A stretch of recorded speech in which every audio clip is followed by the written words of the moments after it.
CEAP, Centro Espírita Altivo Panfiro. Uma casa de amor. Bom dia aos nossos ouvintes. Que Jesus abençoe a nossa manhã de estudos.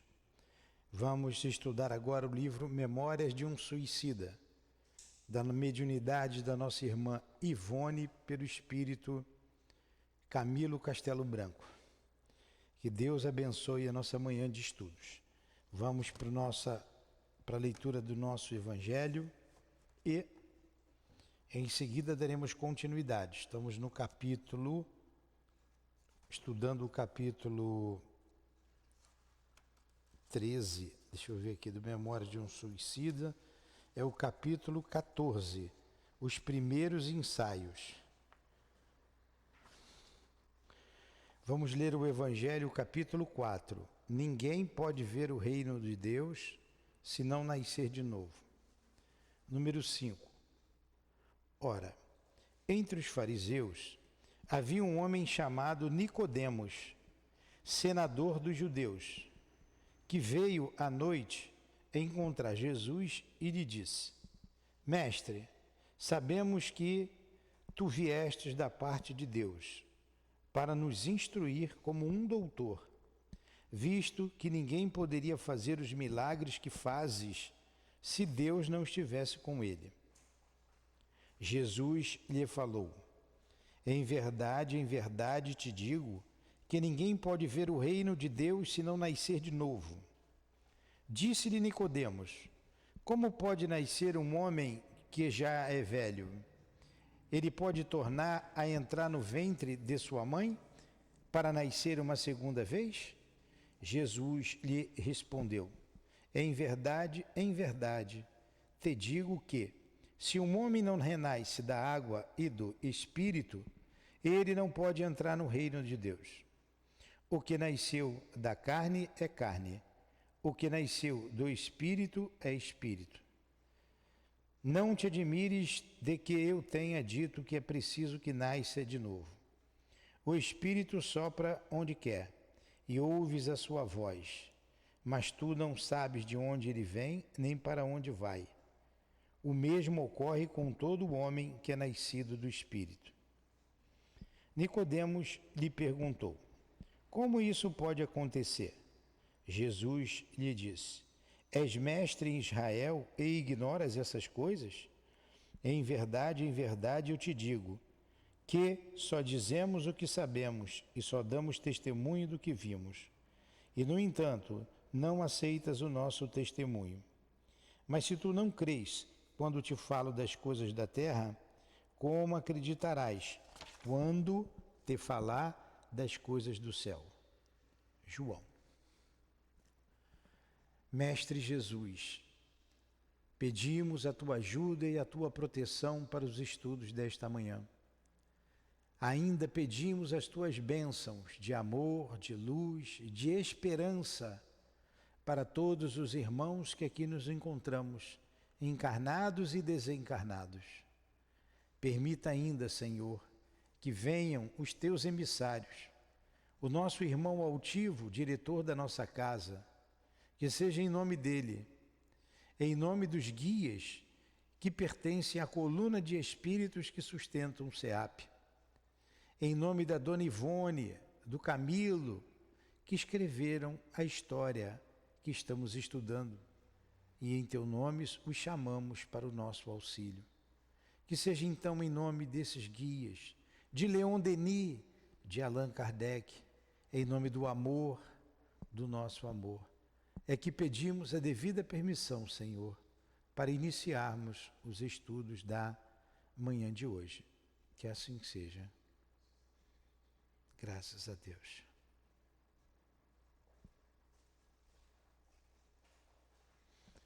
Muito bem. Aí nós vamos aqui continuar com a história que foi bem, a gente foi lendo bem devagarinho, né? Foi comprida, então vamos lá. Eu lembro que eles tiveram autorização para vir à Terra. Eles tiveram autorização para vir à terra, visitar aqui os familiares. E logo no início do capítulo, a Dona Ivone colocou aqui uma passagem do Evangelho de Mateus, que diz assim: todas as vezes que ajudastes a um desses meus irmãos mais pequeninos, foi a mim que o fizeste. Jesus Cristo, Mateus 25, 40. Então eles vieram à terra, e o Camilo fez uma boa amizade com Belarmino. O Belarmino e os dois combinaram de estarem juntos. Foram primeiro visitar a família do Belarmino. O Camilo disse para a gente, ele estava muito apreensivo, porque ele se lembrou do que aconteceu com Jerônimo. Lembra que ele falou isso? Obrigado, tá? O que aconteceu com Jerônimo? Me dê licença.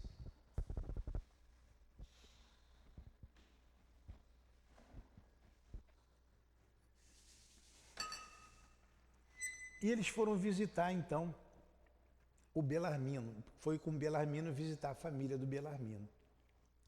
Belarmino chegou na casa dele, não viu ninguém.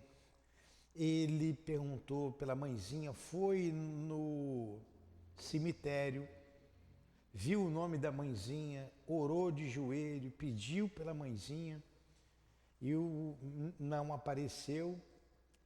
E Camilo lembrou para ele assim: meu irmão, a tua mãe professava as mesmas ideias que você, as ideias materialistas de Augusto Comte.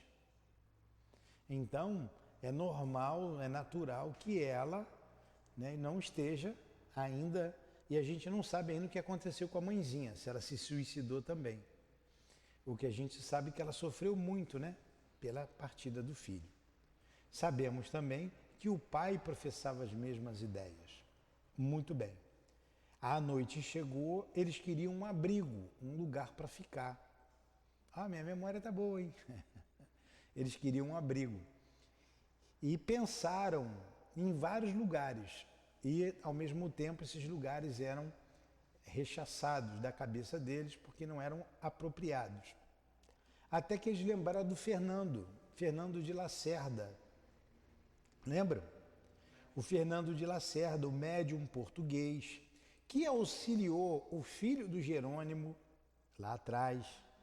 E ele ia sempre visitar os suicidas na colônia Maria de Nazaré. Então vamos lá. Eles resolveram ir para lá. Foi aqui que a gente parou, né? Eu vou voltar um pouquinho. Vou voltar um pouquinho. Na página 348.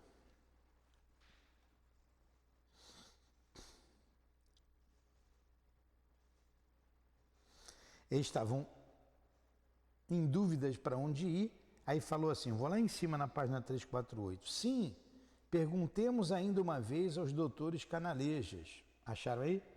Voltei um pouquinho.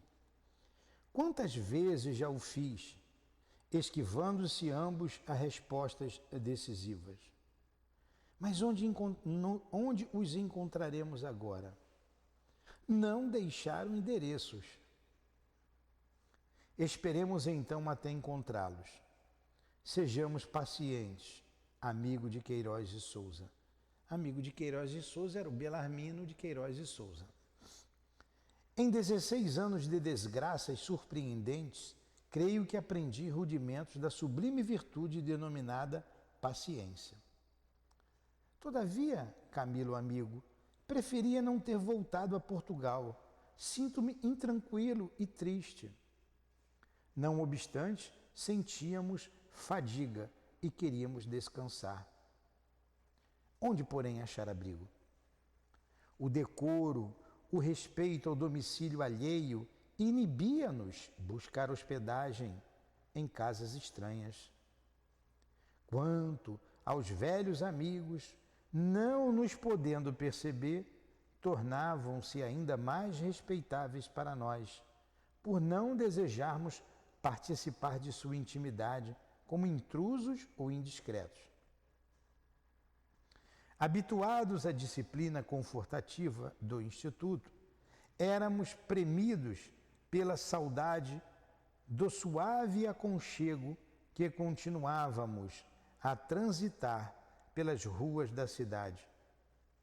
Incoercível tristeza anuviava-nos o coração, ao passo que o crepúsculo derramava nostalgia em derredor, avolumando as sombras e as impressões que o chocavam. Agora vocês vejam, né? Os espíritos se sentiram fatigados, cansados, né? Pela ainda a posição que eles se encontravam, a situação que eles se encontravam de espíritos suicidas, devedores da lei, embora já conscientes de tudo. E queriam descansar, um abrigo, estavam conversando os dois. Isso é para desmistificar essa questão que os espíritos são seres sobrenaturais. Não, são gente como a gente, tem saudade, tem pudores, tem respeito. Eles aprenderam, eu não posso descansar na casa de alguém, de qualquer pessoa. Eu imagino, até contei para vocês, eu viajava às vezes, muitas vezes viajei, fui para cidades, dava um passeio ali de 1 hora, cidades pequenas, já conhecia tudo, e tinha que descansar, uma coisa estranha. De noite, então, tudo fechado, cada um nos seus abrigos. Para onde que a gente ia? Eu voltava lá para a sede onde eu estava para dormir. Porque você se sente sozinho, isolado de tudo. Então eu imagino aqui o que eles estavam sentindo. Belarmino aviltrou nossa hospedagem em uma igreja, cuja nave, repleta de fiéis, convidava francamente a intrusão. Repeli, no entanto, a sugestão, fiel à antiga incompatibilidade com os representantes do clero. Numerosos locais foram, em consequência, lembrados, mas tanto os indicávamos como os imediatamente eram rejeitados. De súbito, como se a fraternal solicitude de Teócrito nos observasse pelos espelhos magnéticos, acompanhando nossos passos, como fizera Jerônimo, e ideia salvadora iluminou minha mente e bradei jubiloso. Fernando. Sim, Fernando de Lacerda, o protetor inesquecível, cujos caridosos pensamentos de amor e paz, diluídos em cintilações de preces, tantas vezes me visitaram no desconsolo apavorante do tugúrio de trevas, onde minha alma espiava a ousadia de se haver antecedido a determinação da justa lei. Sim, Fernando, o coração boníssimo que continuava incansável e piedoso como ele só, a cativar-me com suas constantes visitas mentais, seus abraços amoráveis, convertidos em radiações benfazejas de novas preces, para novas conquistas de dias melhores para o meu destino. Não ignorávamos o domicílio do velho amigo, tampouco a repartição onde exercia seu honesto labor, tampouco o local onde se reunia, de preferência, para experimentações científicas e culturais, a que, ao lado de atenciosos companheiros, emprestava os melhores esforços para já o havermos visitado, quando da primeira vez que lográramos descer a terra. Para seu domicílio, pois, nos dirigimos, ali nos abrigando discretos e humildes, ocupando cômodo acima do telhado, água furtada, que se diria apropriada pelo invisível para hóspedes de nossa categoria. Alguns dias de permanência ao lado de Fernando e seus cômpares foram suficientes para me readaptarem aos acontecimentos terrenos, reambientando-me na vida social. Não foi, todavia, sem sensíveis constrangimentos que eu fiz, sinceramente saudoso do convívio sereno e leal da sociedade invisível a que me já habituara. Largamente confidenciei-me com um precioso médium tão benquisto em nosso instituto. No suave abrigo oferecido pelas águas furtadas, reuni ideias e deliberei realizar um programa com vistas à efetivação das recomendações de Teócrito. Deveria, antes de tudo, voltar a esclarecer aos meus antigos amigos, colegas, editores e até aos adversários que o suicídio não lograra decepar minha vida, tampouco a inteligência e a ação. Busca para mim aqueles livros lá do Fernando de Lacerda, aqueles 4 que eu sempre peço. Está aberto. Escrevi então, falando ao cérebro de Fernando, em colóquios amistosos, que muito me confortavam, e servindo-me de sua mão como de uma luva que calçasse a minha própria mão, longas cartas a amigos de outrora, que a morte não me fizera olvidar, noticiário sincero e verídico de minhas impressões, procurando identificar-me no estilo literário que me conheciam. Olha, o médium era bom, hein? Né? E ele se identificando ali com seu estilo literário, com seu próprio estilo literário. Cadê o Tiago com o livro para eu mostrar para vocês?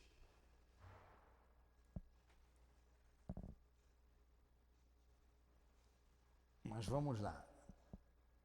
Tiago é mole, né? Olha só, olha o que foi que ele fez.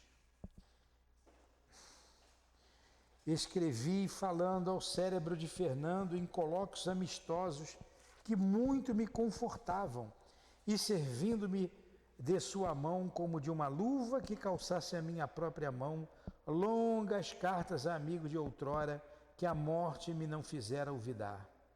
Noticiário sincero e verídico de minhas impressões, procurando identificar-me no estilo literário que me conheciam. Não comportavam já bem vaidade do meu gesto. Pretendia antes preparar ambiente para mais amplas reportagens futuras.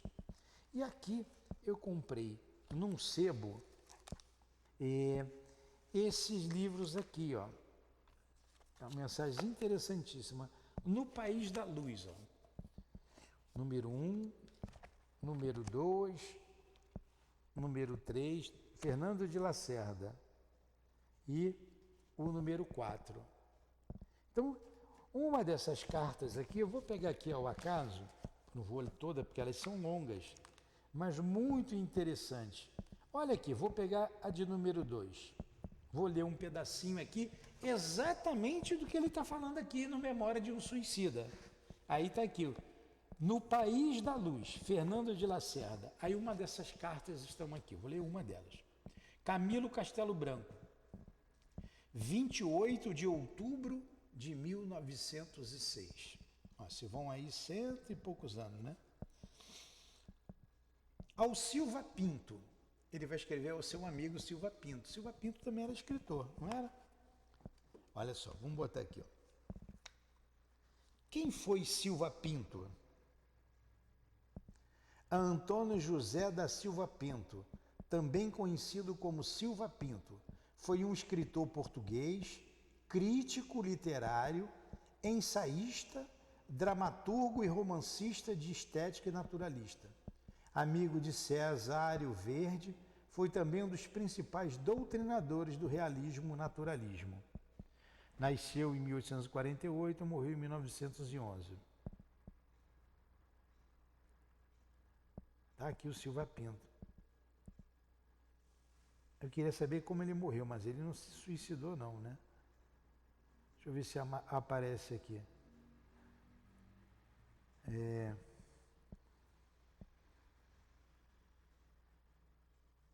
Como morreu Silva Pinto? Estou evocando Silva Pinto, né?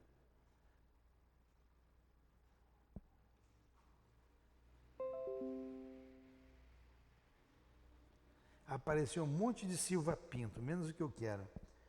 Como morreu o escritor português Silva Pinto? Está aqui. Enciclopédia. Vamos ver o que aparece aqui. Silva Pinto era simpático.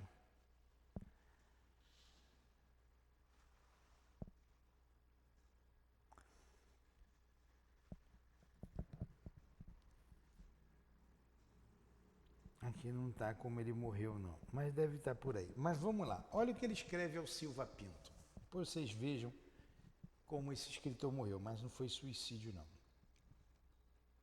A tua amizade...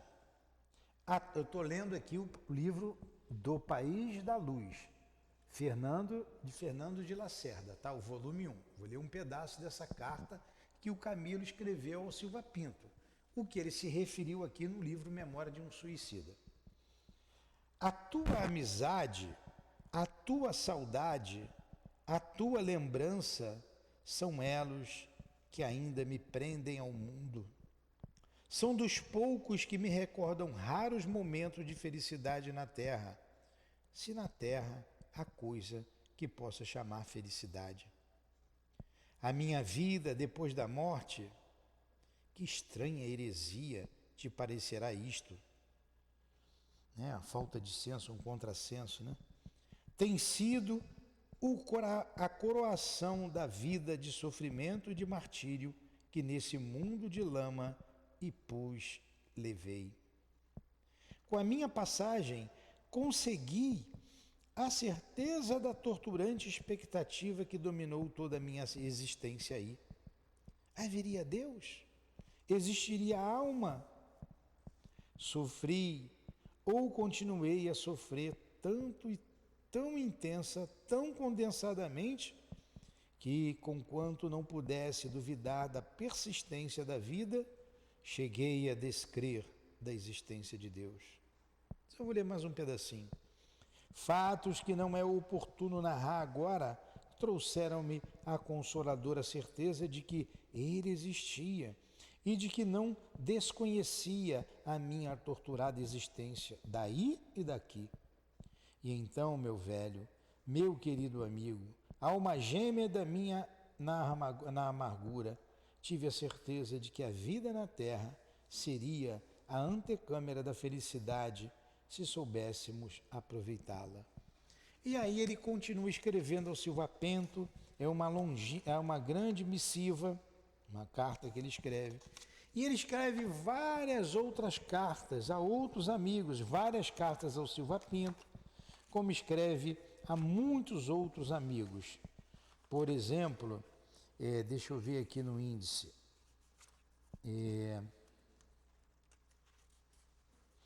Ao Essa de Queiroz, várias cartas ao Essa de Queiroz.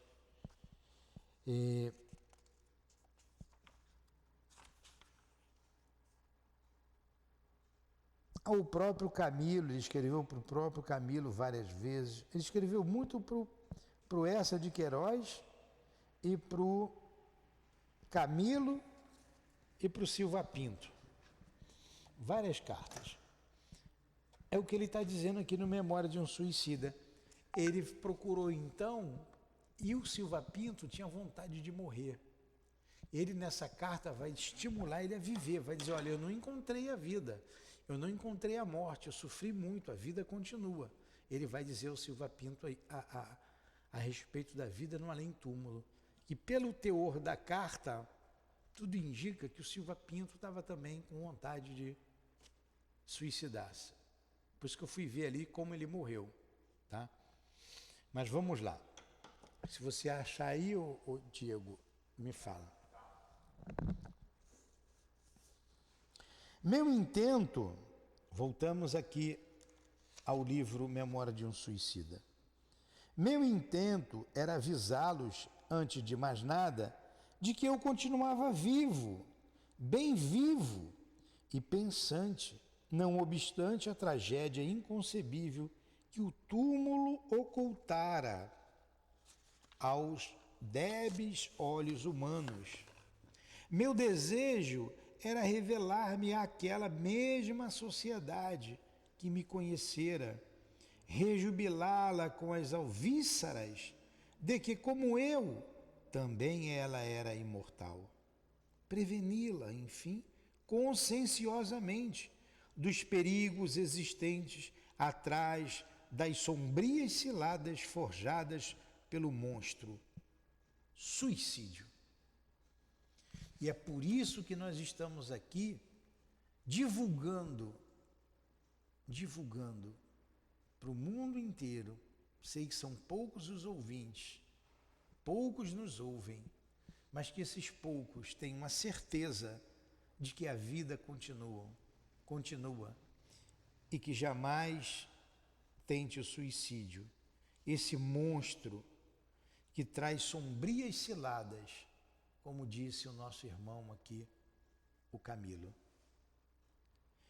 Mas apesar da boa vontade de que me sentia possuído, da dedicação do generoso amigo que me emprestava inestimável concurso, passei pela decepção e a vergonha de ser repelido pela maioria daqueles mesmos a quem desejara servir, revelando-me individualidade pensante, inteligência viva, independente e normal, não obstante a invisibilidade do estado em que me achava.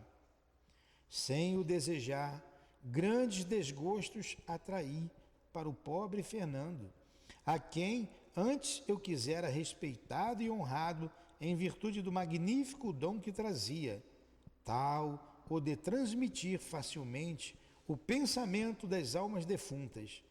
E foi ele alvo de críticas demasiado ardentes e injustas, insultos ingratos, remoques abusivos. Ó, a primeira grande decepção do Camilo, as pessoas duvidaram. E como é que o cara se matou, acabou, não tem mais nada. Como é que ele está falando agora? Logo ele, ô Fernando, você está doido, você está maluco, você está variando. Recebeu críticas acerbas e o Camilo sentiu muito, né? Porque fez o seu amigo, que ele tanto estimava e respeitava, sofrer tanto. Mas não é isso que acontece hoje? É isso que acontece hoje. Quantas pessoas cristãs, se você falar, olha, minha mulher está aqui do meu lado, amarram a cara. Se não for espírita, se não for da Umbanda ou do Candomblé, não, vai amarrar a cara e acaba a amizade ali, né? Se fecha na hora. É? Vai te chamar de macumbeiro ou então coisa do demônio.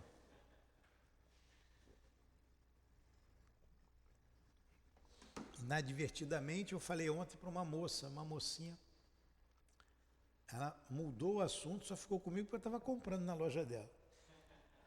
Quando eu fui embora, eu falei, fica com Deus. Ela falou, amém. Esse amém dela já disse tudo, né? Quando eles falam amém, é da igreja lá das igrejas protestantes. Mas a ignorância são cegos conduzindo cegos. Quem acredita nessa história de céu e inferno é problema de quem acredita, né? O céu e o inferno está dentro de nós. E o suicídio provoca um inferno pior do que eles imaginam dentro da própria alma.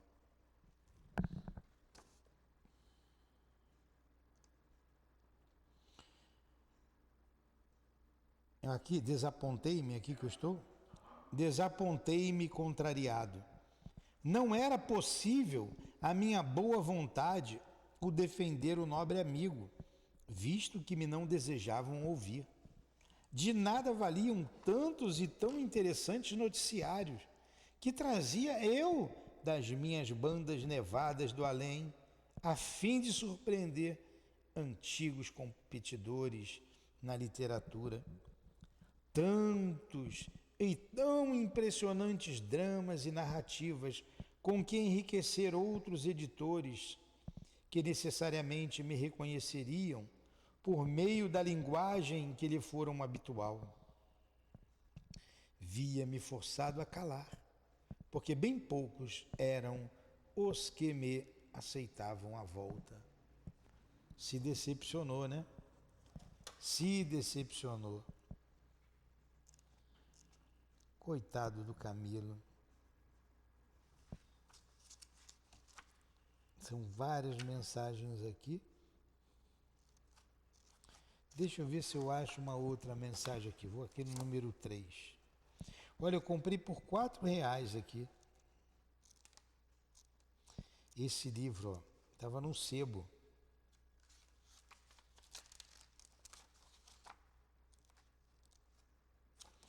Enfim. Vamos continuar mais um pouquinho? Por uma tarde de sol. Eu estou sendo um bom contador de história, né? Aprendi a ler aqui, de tanto ler, né? Por uma tarde de sol, um mês depois de nossa chegada a Portugal, quando os perfumes amenos dos aloendros se misturavam ao sugestivo olor dos pomares fartos, espalhando vida e encantamento pela atmosfera serena, voltei sozinho e pensativo, num gesto abusivo e temerário, à quinta de S. Deve ser a quinta lá que ele morava, né?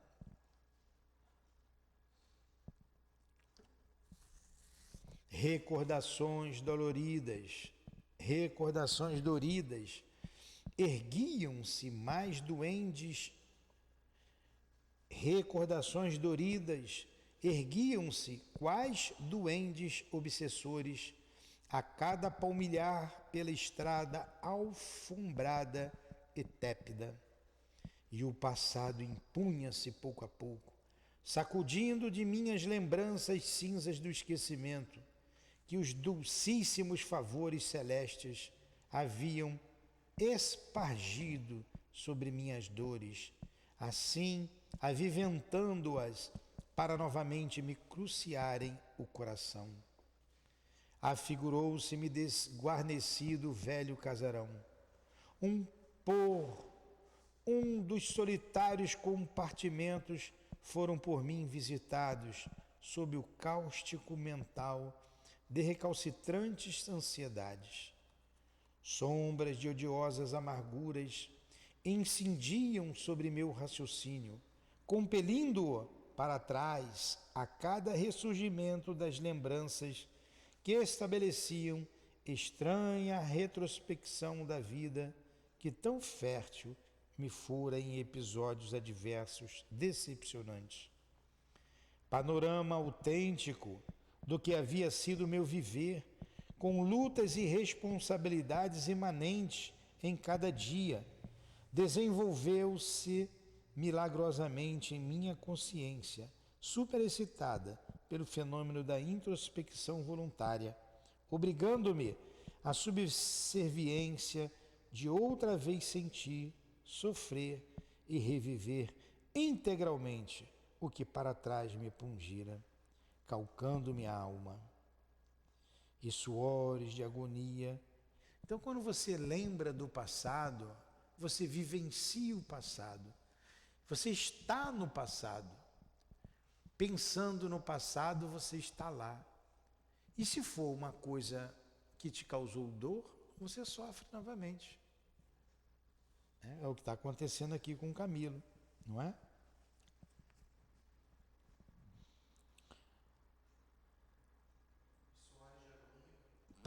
Suor de agonia, sombras de odiosas amarguras incidiam sobre meu raciocínio, compelindo para trás a cada ressurgimento das lembranças que estabeleciam estranha retrospecção da vida que tão fértil me fora em episódios adversos, decepcionantes. Panorama autêntico do que havia sido o meu viver, com lutas e responsabilidades imanentes em cada dia.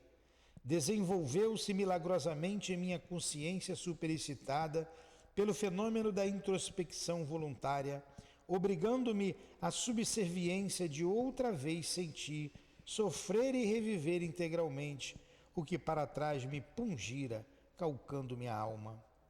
E suores de agonia porejavam das sutilezas do meu ser astral, denunciando à consciência a completa ausência de méritos que naquele instante melindroso me galardoassem com honrosos beneplácitos. Dir-se-ia que os episódios evocados pelas emoções abeberadas do ambiente em que outrora vivi, pensei, agi e impregnei-a de forças mentais deletérias, se agitavam a minha hipersensibilidade momentânea, transmutando-se em fantasmas tirânicos que me deprimiam quando deixavam de acusar. O insuportável convívio da intimidade doméstica que as vetustas paredes testemunharam. Olha novamente, vou ler esse pedaço. O insuportável convívio da intimidade doméstica que as vetustas, quer dizer, antigas, velhas, paredes testemunharam. As desarmonias e incompatibilidades constantes que me tornavam uma vida oceano conflagrado e peso lúgubre de pensamentos viciados por insatisfação doentia que a tara neurastênica arrastou a completa desorganização nervosa, a desolação das trevas que se confirmavam, tapando-me a luz dos olhos que cegavam a longa premeditação para o desfecho sinistro. O desespero supremo, a queda final para o abismo, tudo se ergueu assombrosamente das entranhas do meu eu, sob as sugestões pesadas do ambiente malsinado que presenciou os últimos dias da minha existência de homem. E, ó grandiosa faculdade que tanto premia como pune a consciência, tais sejam as ações desempenhadas que se hajam fotografado em suas suscetibilidades. Revi, sentindo-lhes os efeitos, até mesmo as cenas derradeiras, isto é, os estertores macabros da morte aniquilando, antes do justo prazo, aquele fardo que me fora confiado pela solicitude divina como sagrado depósito para a recuperação honrosa de um passado minoso carregado de opróbrios. Caramba! Ele reviveu tudinho. Ele impregnou naquele ambiente tudo que ele passou, estava tudo ali. E nas suas fibras mais sensíveis, já não tinha mais o corpo grosseiro, ele reviveu todos esses momentos, até o momento do suicídio. Desorientado, tomado de crise atordoante, perdi a memória do presente, embrenhado que me deixei ficar pelos espinheiros do pretérito, como absorvido por infernal demência retrospectiva, e entrei a bramir, réprobo, que fora nas convulsões sinistras de antanho, a ulular, a gemer, a blasfemar e chorar, o pranto satânico daquele para quem se extinguiram a esperança de consolo, a trégua para repousar e refletir.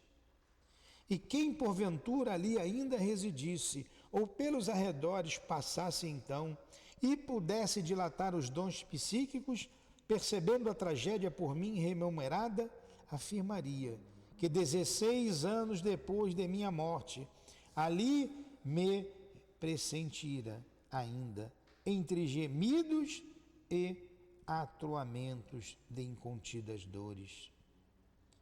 Quando voltei a mim, refeito do colapso maldito, Romeu e Alcestes, ternos e solícitos, ungiram minha fronte com os refrigerantes eflúvios de suas peregrinas potências magnéticas, os quais me tonificavam a alma, quais neblinas benfazejas sobre a planta ressequida de débil. O céu, enluarado, revelava que muitas horas eu assim passara, alucinado dentro do círculo ígneo do passado, pois era já noite, as estrelas longínquas lucilavam, alindando o firmamento.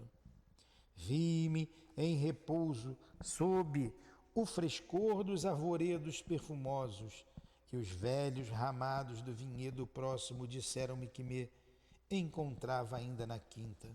Inaudito desgosto pungia-me o coração, enquanto as lágrimas deslizavam, suavizando a opressão que me sufocava o seio.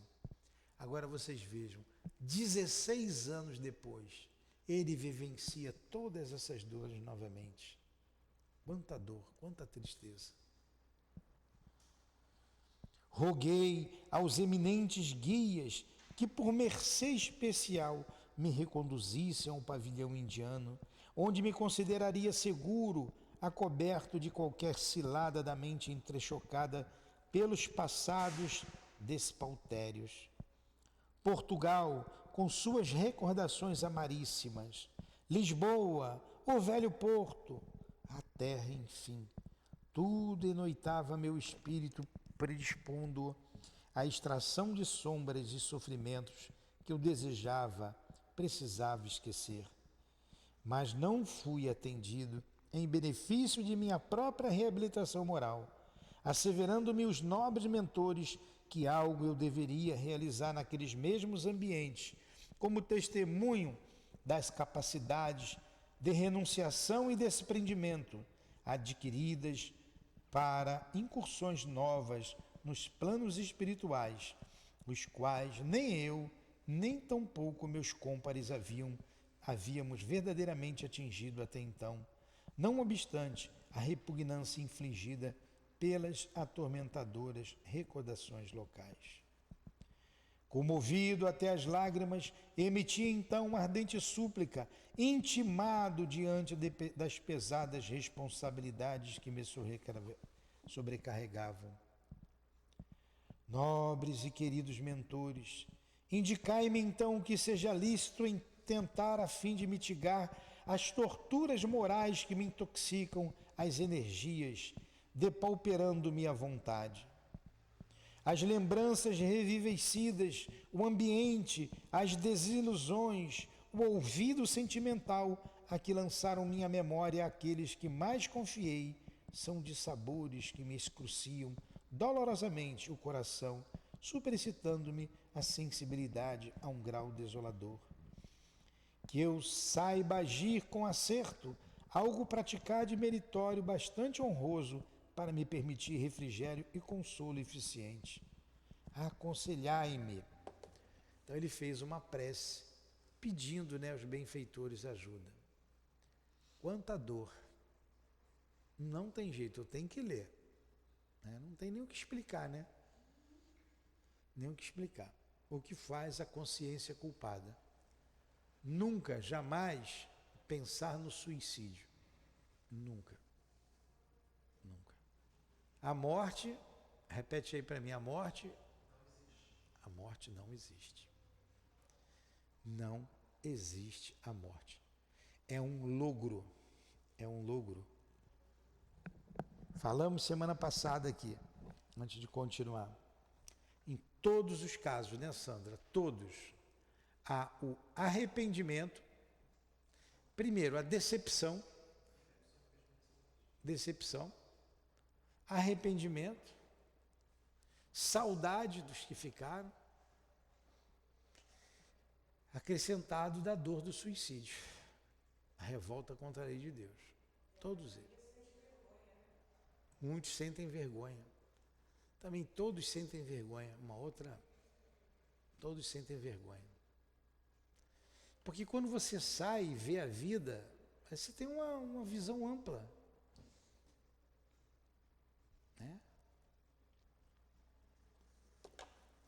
Alguma pergunta? Alguma colocação?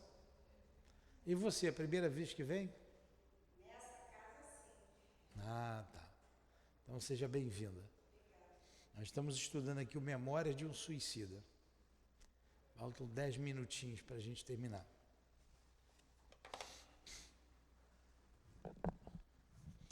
Quais foram as advertências de Roberto ao vosso grupo na véspera da descida para estas instruções? Não, pulei, Proferida que foi minha súplica, e enquanto as imagens formosas dos dois jovens se adelgaçavam, é de Romeu e Alcestes, cada vez mais rarefazendo-se sob os raios opalinos do crescente lunar que romantizava a paisagem, ouvia que me respondiam com uma interrogação. Quais foram as advertências de Roberto ao vosso grupo na véspera da descida para estas instruções? De Roberto de Canalejas, né? O médico. Sim, lembro-me. Que procurássemos refrigerar as faculdades convulsionadas pelo sofrimento, levando balsamizador auxílio a sofredores em mais críticas situações.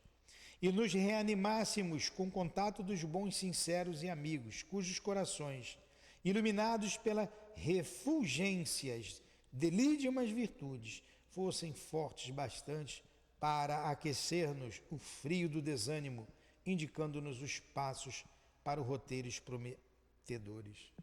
Então, qual foi o conselho? Vamos trabalhar, vamos ajudar. Vamos ver gente que sofre mais do que vocês. O mesmo que acontece conosco. Estamos com dor, estamos sofrendo, vamos servir. Vamos ser úteis ao nosso próximo. Vamos buscar servir com Jesus, que a nossa dor diminui e se torna pelo menos suportável, entendida por nós. Pois fazer isso, Roberto aconselhou como devia. Reunia então todas as forças de que era capaz, impus serenidade aos sentidos abalados pelas emoções, alcei energias mentais, recordando as minhas invocações ao Mestre Nazareno, e orei também fervoroso e humilde a pedir socorro e proteção. A solidão em derredor aterrava-me. Vamos parar por aqui? Não, mais um pedacinho. A solidão em derredor aterrava-me. Contemplei o casario sinistro e arrepios de odiosas emoções incentivaram em mim o desejo de afastar-me, mas afastar-me para muito longe, onde fosse possível esquecer a tragédia, que para mim tudo aquilo recordava. Fustiguei os passos e afastei-me, mas ao transpor os umbrais malditos, compensadora surpresa aguardava-me resposta, certamente a súplica feita ao amigo divino. Ramiro de Guzmán e Roberto de Canalejas ali estavam à minha espera. Louvado seja Deus! Exclamei num hausto de gratidão profunda e confiante segui tão valiosa companhia que me reconduziu piedosamente ao modesto domicílio terreno, retirando-se em seguida. Muito bom, né? Lá, os instrutores, Roberto de Canalejas, o médico, né? O amor da Dona Ivone, e a Dona Ivone é o amor dele, e o Ramiro de Guzmán. Quem é o Ramiro de Guzmán? É o Dr. Bezerra. Ramiro de Guzmán, eu acho que é o Dr. Bezerra. Tudo bem? Foi bom o estudo? Foi, né? Semana que vem a gente continua. Vê se vocês encontram ainda por aí esse livro, é muito interessante. É para ler devagarinho, devagarinho. É No País da Luz, de Fernando de Lacerda. Eu comprei num sebo. Está aqui o preço aqui colado, R$4. 4 livros por R$4. Vamos fazer a nossa prece.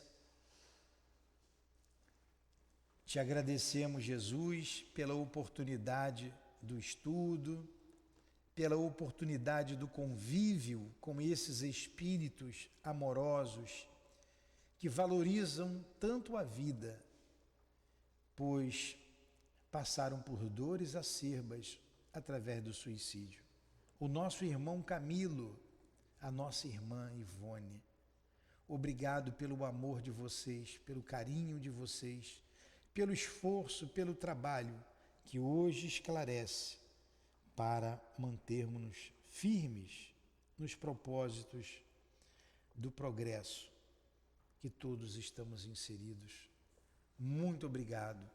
Muito obrigado a Leon Denis, que colocou a doutrina espírita nesse belo livro. Muito obrigado a Allan Kardec. Muito obrigado ao Altivo e a todos os espíritos guias da nossa casa. Muito obrigado. Que Deus abençoe vocês. Que Deus abençoe esses irmãos que tanto sofreram, que fazem parte desta história. Que Deus abençoe a todos que aqui estão nos ouvindo e que um dia retornaram à pátria espiritual através do suicídio. Esperança, alívio, que Jesus derrame o seu bálsamo sobre vocês. Os irmãos que se encontram na enfermaria da nossa casa, aqueles que estão hospitalizados na colônia Maria de Nazaré, que passaram por aqui e os que não passaram. A nossa irmã querida que fez parte do nosso convívio, a Patrícia, receba o nosso amor, o nosso carinho. Todos vocês recebam o nosso amor, o nosso carinho e que Jesus abençoe a todos. Que o perfume das rosas possam envolvê-los e que esse Espírito, belo Espírito, possa levá-las a todos a esses que precisam de esperança, que precisam de alívio para suas dores. Que Deus os ajude, que Jesus os envolva, que Maria Santíssima dê o amor de mãe a todos vocês, que irmão Teócrito e todos os demais trabalhadores, médicos, enfermeiros possam aliviar as vossas dores. E Jesus, rogamos ainda que esse pensamento seja afastado da mente daqueles que estão na terra ainda, no corpo físico, e que pensam no suicídio. Acorde-o, Jesus. Faça o possível para impedir este crime contra si próprio. Despedimos-nos, Senhor, agradecidos, como já dissemos. Que seja em nome desses irmãos queridos, em nome do Altivo e da direção espiritual da nossa casa de amor, em nome do amor, em nome do nosso amor, Lourdinha, do amor de Maria Santíssima, do teu amor, Jesus, mas acima de tudo, em nome do amor de Deus, nosso Pai, é que damos por encerrado os estudos da manhã de hoje, em torno do livro Memórias de um Suicida. Que assim seja.